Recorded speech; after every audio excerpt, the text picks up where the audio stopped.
Matthew Aaron van Dijk এর নাম শুনেছেন? এত মানুষ থাকতে পৃথিবীতে ঠিক রোজার একদম শেষ পর্যায়ে এসে কেন আমি ম্যাথিউর কথা আজকে আপনাদের সামনে বলতে চাচ্ছি। পিলে চমকানো কাহিনী, শেষ পর্যন্ত সাথে থাকবেন।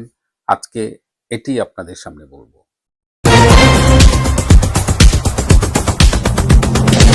আসসালামু আলাইকুম এবং আদাব। ম্যাথিউ অ্যারন ভ্যান ডাইক একজন মার্কিন নাগরিক, আরো স্পেসিফিক্যালি বলা যায় যে একজন মার্কিন ভাড়াটে যোদ্ধা, সিআইএ অপারেটিভস, সিআইএ এর পক্ষে পৃথিবীর বিভিন্ন দেশে কাজ করেন। এই শতাব্দীতে যতগুলো রেজিম চেঞ্জের ঘটনা ঘটেছে, সিআইএ এর পৃষ্ঠপোষকতায়, মার্কিন সমর্থনে, এই যে আরব স্প্রিং বলেন, ইউক্রেনের রেভলিউশন বলেন, সিরিয়া, ইরাক কিংবা লিবিয়ার সরকার পরিবর্তনের কথা বলেন, ইভেন ভেনিজুয়েলা, আফগানিস্তান, এই সবখানে এই ম্যাথিউর নামটা জড়িত। কি কাজ করে ম্যাথিউ আসলে? তার কিছু বাহারি পরিচয় আছে। কখনো তিনি নিরাপত্তা বিশ্লেষক, কখনো যুদ্ধের বিশেষ সংবাদদাতা, ওয়ার করেসপন্ডেন্ট, কখনো আবার ডকুমেন্টারি ফিল্ম মেকার।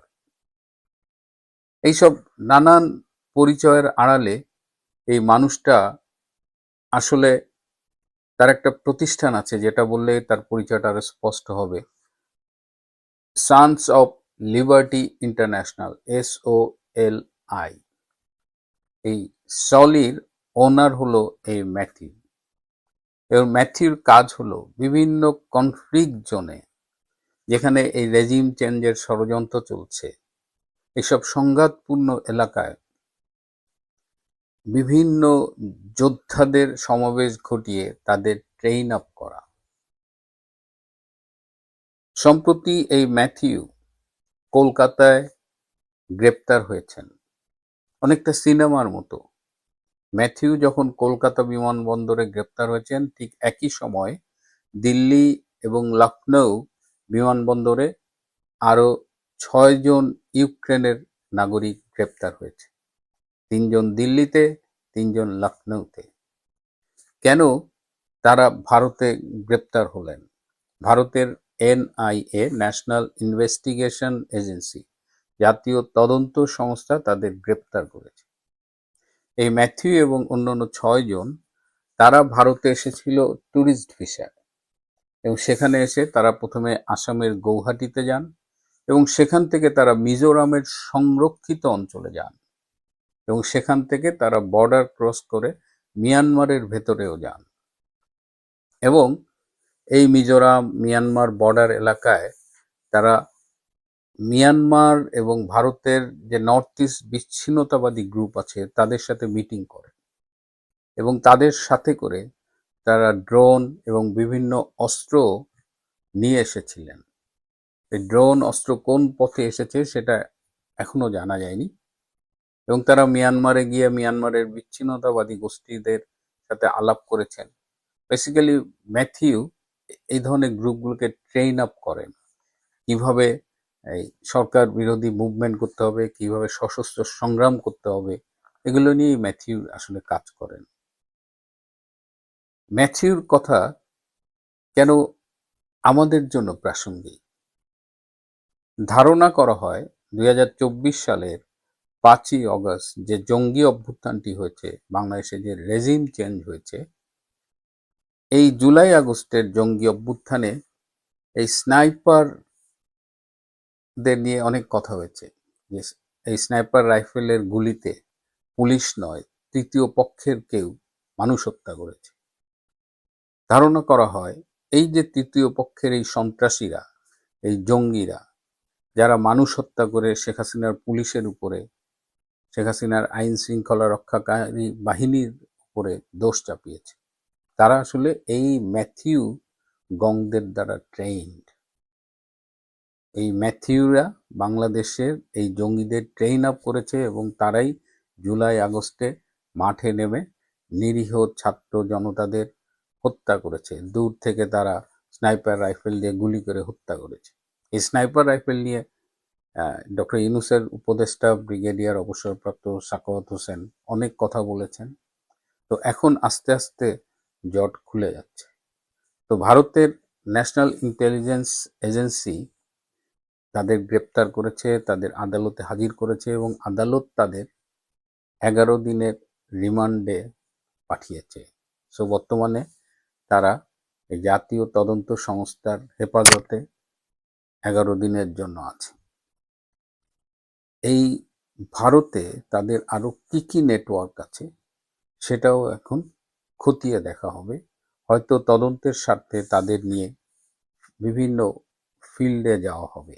যতদূর জানা গেছে যে ভারতে মার্কিন স্বার্থ সংরক্ষণের জন্য এই ম্যাথিউ এবং তার সন্ত্রাসী বাহিনী এবার এসেছিল এবং এই যে ring of conflict Jones around India, এই থিওরির উপরে ভিত্তি করে তারা কাজ করছে। আপনারা ইতিমধ্যে জানেন যে ভারত, বাংলাদেশ এবং মিয়ানমারের কিছু অংশ, বাংলাদেশের হিল ট্রাক্সের বিশেষ করে বান্দরবনের কিছু অংশ নিয়ে ক্রিশ্চিয়ান স্টেট করার একটা দীর্ঘদিনের পরিকল্পনা রয়েছে আমেরিকার। এই ক্রিশ্চিয়ান স্টেট প্রজেক্টটা কি আমেরিকা সম্পূর্ণ বাদ দিয়েছে? আমার তো মনে হয় না। এবং এই ক্রিশ্চিয়ান স্টেট, এই মিজোরামের একটা অংশ এখানে থাকবে। এখানে নাকি 1002 ইহুদি বাস করে। সুতরাং এই ইহুদিদের জন্য একটা আলাদা রাষ্ট্র করবার একটা প্ল্যান রয়েছে এবং যদি ক্রিশ্চিয়ান স্টেট করা যায় তাহলে সেখান থেকে ভারত, বাংলাদেশ, মিয়ানমার এইসব দেশের উপরে নানানভাবে নজরদারি করা যাবে, প্রয়োজনে ডিস্টার্ব করা যাবে। তো এই ম্যাথিউ যে এসেছিল, এই ম্যাথিউদের যে তৎপরতা, এ কারণেই আমাদের চিন্তিত করে।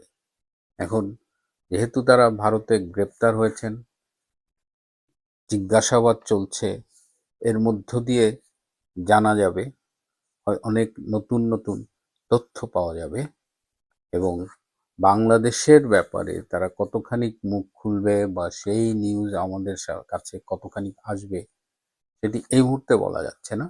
কিন্তু এটা খুব ইন্টারেস্টিং এবং একটু খতিয়ে দেখলাম তখন দেখলাম যে এই ম্যাথিউ এরা বিভিন্ন ট্রেন আপ করে এবং ম্যাথিউ যে ট্রেন আপ করছে সেই ভিডিও কিন্তু অনলাইনে আছে এবং সেই ভিডিও আমার কাছেও আছে। কিন্তু সেখানে যেহেতু অস্ত্রের ঝনঝনানি, ইউটিউব ওগুলো অ্যালাউ করবে কিনা এই জন্য আমি আপনাদের দেখাচ্ছি না। কিন্তু দুশ্চিন্তার বিষয় আসলেই। এবং বাংলাদেশে ইউনূস আসার পরে এই টেকনাফ হিল এরিয়ায় যে ঘটনাগুলো ঘটছে এবং এই যে হিউম্যান করিডোরের নামে আরাকান আর্মিকে যুদ্ধ করে সংঘাতে লিপ্ত হবার জন্য বাংলাদেশ সরকার যে সহায়তা করছিল এবং এখনো এই রমজান মাসেও দেখা যাচ্ছে পাহাড়ি অঞ্চলে আরাকান আর্মি একদম ওপেন তারা ইফতারি করতেছে এবং সেগুলো বাধা দেওয়ার কেউ নেই। তো ডক্টর ইউনূস যে সর্বনাশের বীজ রোপণ করে গেছে, বাংলাদেশটাকে যেভাবে আমেরিকার হাতে তুলে দিয়ে গেছে এবং তারই ধারাবাহিকতায় যে ম্যাথিউর যে কর্মকাণ্ড ধরা পড়ল, ম্যাথিউ আরো 6 জন ইউক্রেনীয় সন্ত্রাসী সহ গ্রেপ্তার হলো, এটার ফিউচার ইম্প্যাক্ট কি সেটা আমাদের দেখতে হবে এবং বাংলাদেশ সরকার নিশ্চয়ই এ ব্যাপারে নজর রাখবেন।